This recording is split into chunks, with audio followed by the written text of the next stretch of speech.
Hey everyone, you're watching a special review episode of Ash on Comics. Today, Batman Detective Comics 1000. This is my digital copy of the book. Got the, pull this sucker out here. Sorry, the dark lighting. I normally record in the dark. Well, it's kind of one of the reasons I like recording on the iPad here, but you can see I got the Frank Miller copy as the physical. This is the reason I love Batman, is Frank Miller. And yeah, so here we are, Detective Comics. Now, this is a special episode. Well, actually, it's a special issue. It's a landmark issue, in case you didn't know, in case it wasn't obvious. So I got so many things running through my mind, I can't talk straight. But this is a big deal. It's the 1000th issue of Detective Comics. Only one other comic has ever reached 1,000. That was Action Comics. And it's a strong possibility that we may never see another 1000th issue again. I mean, we're definitely not going to see Detective hit 2,000 or Action hit 2,000 in our lifetime. Well, maybe if you're really, really young.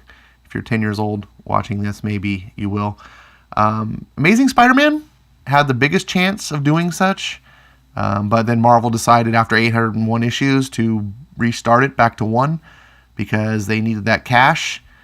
So it's possible, I guess, they could switch the numbering back, which I almost for certain believe once, Amazing Spider-Man reaches, 180 issues, where they're getting close to what it would have been 1,000, they're like, oh, we got to switch it back because they want that sweet money. But I don't know if Marvel's even going to be around that long. So here we have 96 pages of Detective Comics. Now you might be thinking, Jesus, Ash, this is going to take you all day to go through. And normally you'd be right. I'm not going to review this book like I normally do, where I kind of go through panel by panel and do the book. That would take too long. And quite honestly, I'm going to tell you beforehand, first of all, I'm going to spoil stuff, as you're used to that. But if you haven't read this book, get it. This is something to celebrate. I know it's $10, and I'm kind of annoyed at DC because Action Comics was only $7.99. And I was like, man, DC, way to go. Don't pull that Marvel bullshit. You don't need to sell these books for these overrated, high prices. $7.99 was fantastic. You felt like you're getting your money's worth, and all of a sudden a $2 price hike for essentially the same product. Now come on. So that was a little disappointing. And I got to call a spade. But this is the 1000th issue of Batman. And if you like Batman, you want to celebrate Batman's 80 years, this is a good item to get, a good commemorative piece, whatever cover you get. So let's get with it. Now, there are 11 stories. I pull out my note card here. There are 11 stories in this book. There's quite a few. So I'm not going to go, like I said, panel by panel. What I'm going to do instead is just sort of give you a quick synopsis of each story. Now, in that synopsis, I'm going to kind of tell you what the plot was and the spoiler. So you're going to know what happened, but without actually enjoying the story. So in this one, this is Batman's Longest Case by Scott Snyder and Greg Capullo. Greg Capullo is one of my favorite artists, even going back all the way to the 90s. He's probably one of my favorite Batman artists as well. And in this story, I love him with Scott Snyder, but this story, he's wasted. Scott is telling a pretty good tale. This is one of my favorite stories of the book. And it's a pretty cool little short story, but there's not much to it. It's not a real visual story. This probably would have worked as a prose short story. But since it's comics, we got to have art.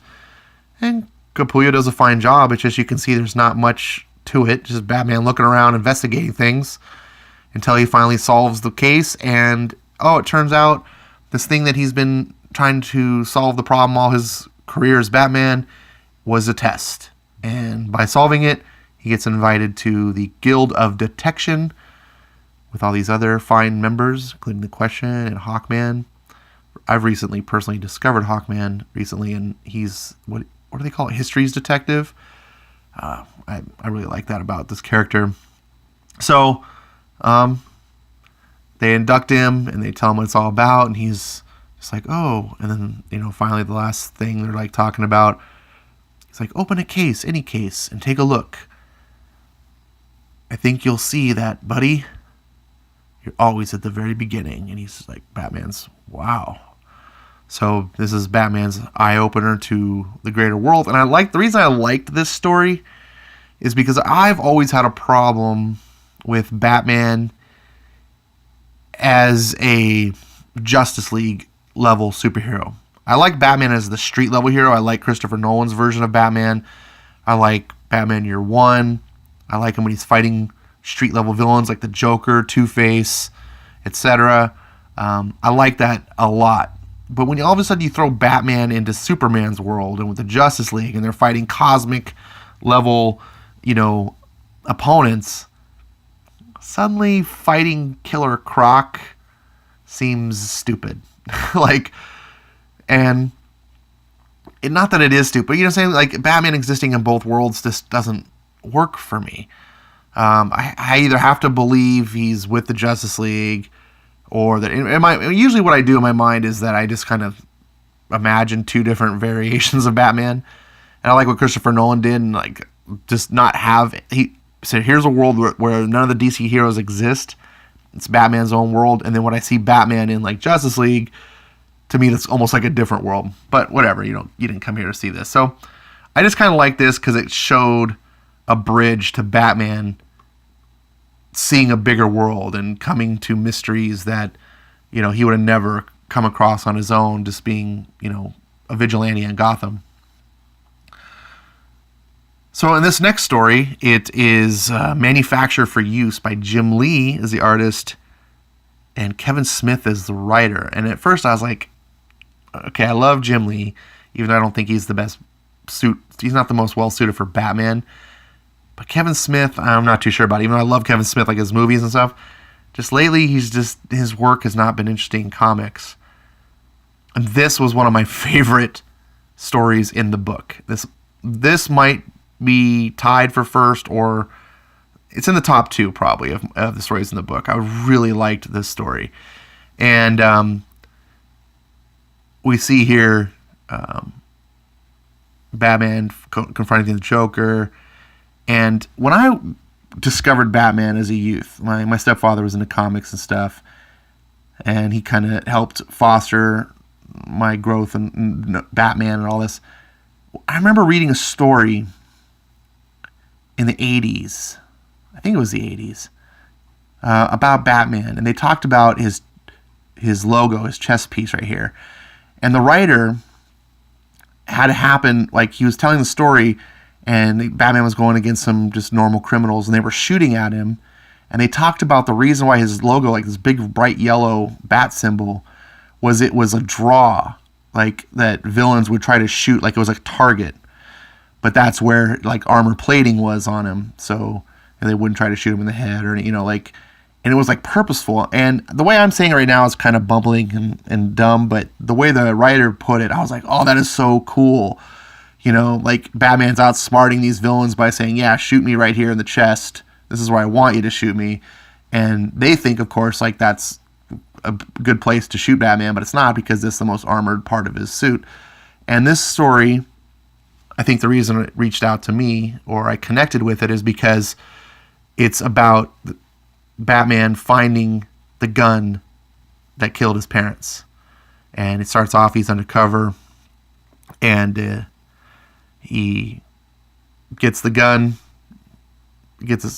buys it as this character Malone or whatever, I don't even know. And then he melts it down, and you're like, okay, he doesn't want anyone else, it's never going to kill anyone again. And then he uses the metal, and it's on his chest, and that's the piece. And I was like, oh, that's fucking cool. And what I liked, it made that connection for me to the old story that made me like Batman. I mean, there was other reasons I liked Batman, but it was one of the cool things about Batman in my early days. And they made a connection. Plus, This is now added to the mythos. This is something that did not exist before Kevin Smith. So Kevin Smith gave us a fun story, with Jim Lee art and a really cool piece of Batman's mythos that no one knew until this. And that's a really cool thing, I think. So this next story is Legend of Newt Brody by Paul Dini and Dustin, I never can pronounce this right, Nguyen. So this one was an okay story. It's very Paul Dini style. It's very like Batman the Animated Series, got that sort of quirkiness to the story, which I can enjoy. And it's about this henchman, Newt Brody, who's like just the dumbest, most buffoon of a henchman. And he ends up working with all these different Batman rogues and then screwing up and so forth. And it's just a quaint little story. And at the end, you find out that, Newt Brody isn't real, and that all the Batman family have all at one time pretended to be Newt Brody, and they used it to infiltrate the various rogues. And here we see Damian at the end being like, I want to be Newt. And he's like a little kid. And he's like, just call me Newt Brody Jr. Wink, doink, doink, doink. So it was cute, This would have been a fun little cartoon short if, back in the day of the animated series. No complaints, nothing, like I said, none of these are really going to knock your socks off. They're just short stories. Here we have the next story, Batman's Disguise by Warren Ellis and Becky Cloonan. This one was one of the weaker stories. Just, got some villains planning something. Batman shows up. He's working with Alfred. Has a bunch of traps. I kind of like the imagery. The art isn't really my favorite, but the way the coloring and the mood and the atmosphere it really worked for me. Bravo to the colorist, I think, really improved the overall feel of the art. Sometimes the colorist can ruin art, and sometimes the colorist can really heighten art, and this was the latter. And so we get to the boss at the end, and he's gonna blow himself up with Batman, and Batman faces him, and he's like, "Look at me," and he's like, "No, look at me. I'm already dead. Look at me. I'm trapped in this place, and all I do is haunt the living. Is that what you want for yourself?" "No." And he hands him over the detonator at the end. And like I said, it's just nothing to complain about. It's a little short story about Batman scaring the shit out of some would-be criminals. And that's kind of what the purpose of Batman is. And by the way, I like this Batman. I like the dark cowl. Not the blue and the gray. Looks like you're a freaking Detroit Lions fan. No, that doesn't put fear into the heart of your opponents. This is how Batman should look, in my opinion. So next, Crime Alley. And I had to read this one twice.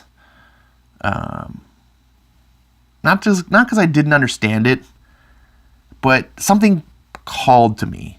Well, maybe I didn't understand it. Something was telling me, like, there's more to this story, 'Cause at first I was reading, I was just like, that's it? That's the story?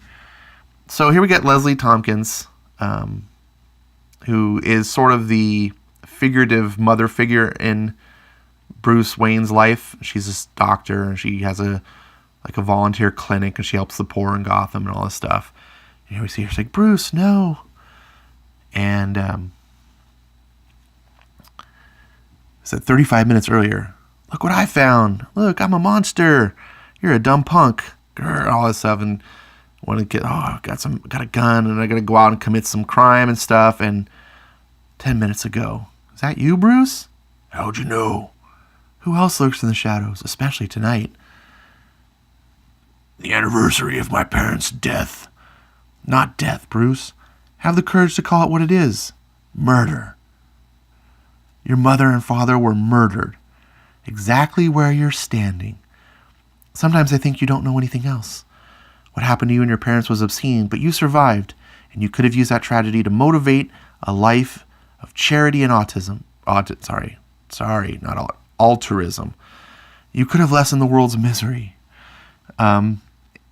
She's kind of trying to talk good sense in him, right? Instead of going around beating up people, there's a better way to do things. Look, Leslie, I'm grateful for the care you gave me after what happened. But when you preach at me, and then these hoodlums like, hey, look over there. You think that's the real Batman? No, dipstick, because there ain't no real Batman. Just some dude who dresses up like at Halloween. Yeah, that's what my old man said. Let's go see what they're carrying. So they show up. And here we see, you boys best be getting home. Save your breath. There's only one language punks like these understand. You keep away. You dare pull a gun at me? Wham. Now this needs to be a meme, right? The Batman slapping Robin. There's another good one. You don't have to hurt them. Your turn. You think you could hide behind a mask? And here's Batman just going off. And of course, he'd be triggered by someone pointing a gun. That's what killed his parents, and he saw that as a boy. Bruce, no. Can't you see he's already heard enough? Poor thing. And Batman's like, you feel sorry for him? No, for you. And the first time I read this, I was like, what is this nonsense? And then I kind of realized, like, no, this is right on. Like, Bruce Wayne is a tragic figure, not a celebratory figure. We're not supposed to be like, oh, I wish I could be like Batman. Like, we want to be like Batman in the sense that, we're skilled and we do the right thing, but we're not supposed to want to be, have Batman's life per se. Like, he's a tragic figure. And I think a lot of times lesser writers will focus on all the amazing things about being Batman and not the horrible things about being Batman, right? There's a yin and a yang to his character. There's a dark side. And it's important to me, at least as a reader, like, Batman is who he is because of tragedy. And yes, it's great that he's persevered. It's, it's something to admire in his character. But he's messed up. He's traumatized. There's dark things in his life that he can't get over. And he almost was about to kill this kid. And Leslie stops him. And presumably this story is early in Batman's career, like before. And I was like, this is the scene that made Batman part of who he is and why he won't kill. And it's very poignant, right? Because, we got Zack Snyder in the news talking shit to fans about, because people are like, Batman won't kill. And he won't kill because of various reasons, but this is one of the strong reasons. And it's this woman in his life. And I love that. I love understanding more about character and their motives and what drives them. And I normally don't like this artist, but this might be my favorite story. And I was saying there was a tie between stories. This is the other one. Steve Epting is his style. It's his style that doesn't. It feels so old timey and it feels kind of fuddy duddy. I don't know how to even describe it, but this guy is a master at his visual craft. Just visual storytelling, the layouts. I have zero complaints there. This was great. So this story is primo. And then we move over to longtime great beloved Batman artist Neil Adams. And he's working with writer Christopher Priest on the story Heretic. And this one was this confusing story. This is one of my lesser favorite, least favorite stories. Blame, Lhasa, years ago. I'm guessing this is Bruce Wayne on the streets before he's Batman. He's getting beat up and he gets mugged. They take his money. It's like, ha, ha, ha, ha, ha. And then we see Gotham now, and we see a similar guy's beat up, and Gordon's investigating with Bruce. Why Bruce is there? It's because there's this card of the Wayne Foundation, and so Gordon's asking him some questions, and then we see, okay, now he's working with Batman. What did Wayne give us? Tale of Two Blondes, blah, blah, blah. And I liked that Christopher Priest thought about this and put it as like, Nightwing was stepping in as Batman so that Bruce and Batman can be in the same place at the same time to help mask his identity, which is a cool thing because you would think that a really good detective like Gordon would figure that out. But the other thing that's weird is I'd have to assume that Nightwing and Bruce Wayne, Dick Grayson and Bruce Wayne have a similar demeanor and voice and physical structure, because just watch like Batman movies, right? Watch the Christian Bale Batman movies and then watch like the Zack Snyder movies with Ben Affleck. Those are two very different Batman. Like, you can just look at them and go, dude, you're not the same person behind the mask. Like, a mask doesn't just hide, oh, I don't know who it could be. Like, okay, it's not the same guy. So I think if you're going to have this guy pretend to be that guy, they need to be looking alike. So whatever, that's neither here nor there. You're like, oh, shut up, Ash. Antibiotics near the UN building of New York City. And this whole thing is that Batman finds out that some guys are beating up some other guys, and it turns out it's the monks, I guess, that helped train him. Tan Lujin, he's like, your brother they killed his own brother because he was corrupted by the idea of money, and it's not a really well put together story in my mind. So Batman goes and confronts him, and like, you killed your own brother, and like, I had every right. Because he was my brother. Bruce Wayne's capitalist values corrupted him and made him a subversive, a betrayer of the faith. He was your brother. He was. And you blame Wayne? I do. The infection began with his wallet. Wayne abandoned the faith, and the brother Tan followed, corrupting others. It took us many years to finally find him and put an end to his defections. No, if anything, you've only encouraged him. Let it be known. I will carry on his work, blah, blah, blah, blah. And they're like, okay, very well. We'll see. And they're like, that's it. So you're like, okay, I guess you could build a story off of this, but what have you? Like, and Neil Adams' art is not looking the best. And then we have Brian Michael Bendis and Alex Maleev doing a story called I Know. Now, I actually did a voiceover narrated whole version of this story. You can see it on my channel if you go look through. I don't even know if I put it on a playlist. I might have put it in the other playlist, but you should be able to find it very easy. It's labeled. It's like 6 minutes long, so it's not a long video. You'll get the whole story. So I'm just going to kind of skip past this here, but it's good. That was surprisingly one of the best stories in this book. I like the art. And for a short story, Bendis knows how to tell a short story, and I really liked it. So go listen to me try to voice act, and you can go make fun of me. The Last Crime in Gotham by Jeff Johns and Kelly Jones. Now, this started off as my least favorite story. I was like, as I was reading this, first of all, look at this art. What the fuck is wrong with Catwoman's face? And that's some saggy bitty titties. What? And oh my god, this is just a train wreck. And what's up with Damian, dude? Freaking roided out Damian Wayne. Okay, now, so this is kind of a futurist story anyway, so I guess Damian would be grown up, and I guess Catwoman is old cat lady. I don't know. It starts off, we see a match being lit, and there's fire, okay, and then this is the bat symbol, and I need to tap to focus, the signal. It's been months since old man Gord flipped it on. Let's be grateful for that, Damian.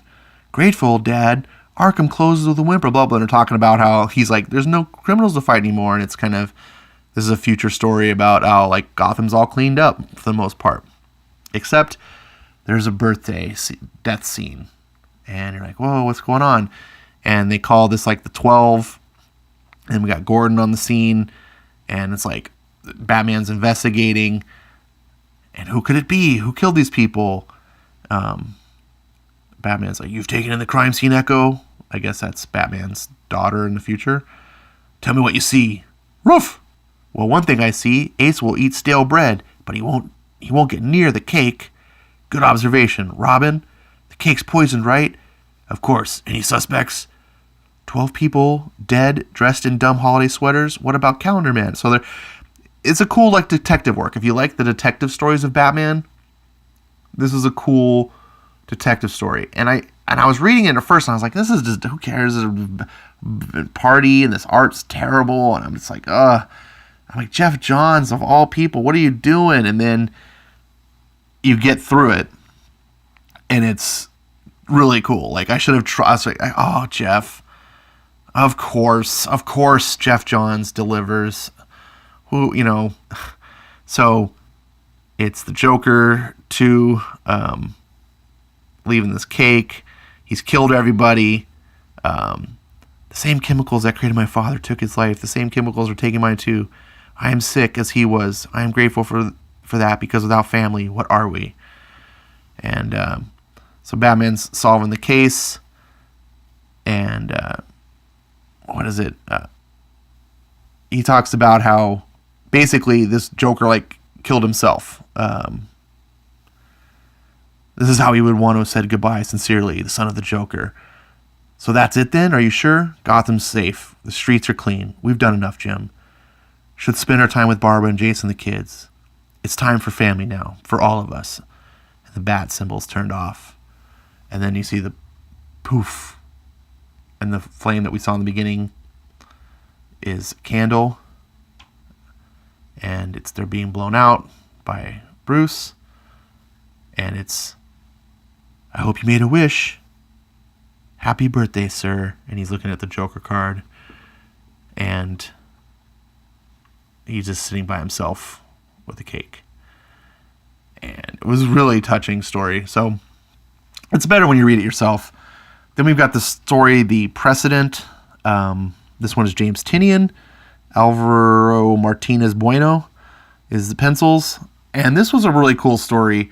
A while ago, I think on Ash and Bat's show, I think it was the first or second, one of the early episodes we did for our Comixology book club.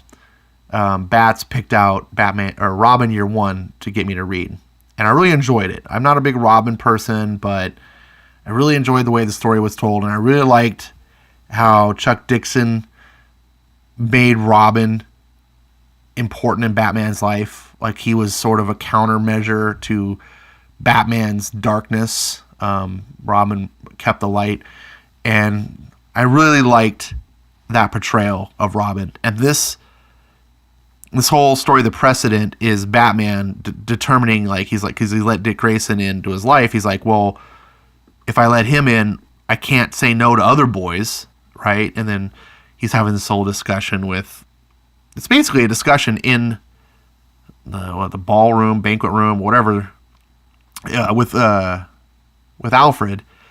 And it turns out that Dick Grayson was listening the whole time. He was hanging from the chandelier. And, Dick Grayson's like, I'm not the president, you are. And you're just the start. You're showing everyone a new way to fight back. People are going to notice. People are going to act. So let's show them how to do it right. And you see Wayne smiling. And he's like, all right. And dun-dun-dun, Batman and Robin. So even though I'm not a big Batman and Robin, I'm more of a Batman soloist person. I was like, I appreciate this. This is a throwback to that. So if you like this story at all, then you should go read Robin Year One. It's a good story. Speaking of good stories, the next one is Batman's Greatest Case by Tom King. Art by Tony S. Daniel and Joelle Jones. Because apparently they couldn't get Tony S. Daniel to do even 6 pages of art. I don't know. Now, I'm not a big Tom King hater, but this is probably the worst story in the whole book. I was like, really? And the reason why is because Tom King gets in his way. The story itself could have been so much better, but see all this? This is unnecessary. It's like Bendis. It's just hearing himself talk. He's so self-impressed. Richard? Damian? Do you know? I know a lot, kid. You're going to need a little more specificity. If you knew a lot, you wouldn't need specificity. And if you knew a lot, you wouldn't need to be asking me if I knew. Jason doesn't know. You asked him before you asked me. Stephanie, Timothy, Helena, Cassandra, Barbara, Catherine, Duke, Alfredo. No one knows. You asked everyone before you asked me? You have many fine attributes, Richard, but you are not the greatest detective. Sure, but I thought I'd at least be like third greatest detective. You're the 11th greatest. Oh, okay. I'm at least above Ace. We're counting Ace. And then you're the 12th. Like, it just goes on and on, just like, what the? Shut up. And we see the Bat family all sitting perched on this roof, and they're the ones having this conversation. And look at these word balloons. It does not stop. Nice to see you, kid. Whatever this is, we should do it more often. I agree, Richard. That would be my preference as well. Everyone knows this is about me. No one knows that. He's kicking me out of the family for what I did. Like, just la la la la la. Then we get the girls, and they're just talk. Oh, and then we get this scene. And look at this. Now, it's not that there's too much words. It's just that there's no need for the words. When you write, everything you write should have a reason, right? Not just to hear yourself talk and look at my dialogue. It's so witty, and people are going to get a kick out of it. The story itself has potential. Batman shows up. He's here. Oh, okay, cool. Why is he here? Okay, you find out. So Batman has a batarang, sticks it in there. What's going on? And at first I didn't catch this, which I'm glad I didn't, because I didn't want to know. Don't kick me out of the family. And they're still all worried, right? Dad's here, and the kids, oh no, the kids are all worried because they don't know what Dad's. Then we get back, and it's this two-part story we see. I wasn't covering that very well. So we got Joelle Jones, and the art, having two artists kind of does serve to illustrate time differences. So we see Batman at his parents' grave, and we see the Bat family. So the grave, the family, back at the grave, and we see Bruce Wayne with his parents, and it's the death of his family, and then you get this big thing, and it turns out, I want to say, cheese, goofy. Well, it turns out the whole reason to get the Bat family together with that whole batarang thing you saw was a camera, was to take a selfie. And he's at his parents' grave, and he's thinking about his parents, and he's got the picture. You can see there's the selfie that they took. All right, so my camera only stores 30 minutes of video at a time, and I didn't realize it was going that long. So that's a normal thing. And I have to splice in the second part of the video. So sorry for the interruption. I don't know where it cut off until I go back and watch it. So I'm just going to start with the selfie and talk over how you see the selfie down here. And then it's actually a very touching story where Damian, I think it's Damian, you can't tell because I don't know who's talking in all these massive word boxes. But they're asking, what did he solve? Batman's greatest case. Guess why that's why he's the greatest detective and I'm 12th apparently. What are you babbling about, Richard? What do you do when you lose what you can't ever lose? That's the question, right? Since the beginning, since the alley in the beginning. His question, his mystery, and it's taken him this long, a lifetime of work and pain, but he followed the clues, interrogated the witnesses, and let the facts lead him. He did what other men couldn't or wouldn't, and in the end he found his truth. And we see this sort of like, not really a smile, but a sense of satisfaction and feel good. This is great. Joelle Jones. Everyone talks about Tony S. Daniel. Whatever. I am not impressed with Tony S. Daniel. He's a okay artist, but Joelle Jones freaking stole the show in her art in this short story. And I was like, I really like this touching moment of Batman essentially like, yeah, he lost his family. Bruce Wayne lost his family, but Batman made a new family. And I'm not even a Bat family person, but this could have been told so much better. But instead, you got all this bullshit of the character's banner, and so you got in the way of yourself. So finally, we get some pinups. This one is by Michael Janin. This was my favorite. I love this pinup. This should have had more pinups in this book. Jason Fabok does a nice one. And who was this person? Amanda Connor.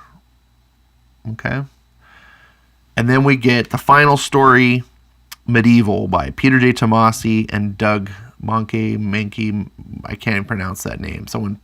Someone down there tell me how to do this. Eric Breen, I'm counting on you. This was an interesting story. This one I also had to read twice because I was like, what? And this story is told all in full page panels. And this kind of harkened back to Tomasi's run so far, where it sort of looked through the various people in Batman's life that helped build him to who he was. This one kind of looked through the rogues gallery that he's gone through his life. And here we see the Joker, and it's all narrated by, well, at first I thought it was the Joker, but it's narrated by this new villain. And we get some epic shots here. Batman fighting Killer Croc. And this person that's narrating is describing Batman through all these scenes. And we see Batman fighting Man-Bat. Batman fighting Ra's al Ghul. And I think that's Talia probably. Catwoman, Batwoman, and the other girl that loves him. I always forget her name. I don't know why. Poison Ivy. I really like how the Batmobile is all tied up in the vines and stuff. These are all really great. I'm not going to go through them. Of course, we have Bane and Court of Owls. And I don't know this story. I think this was from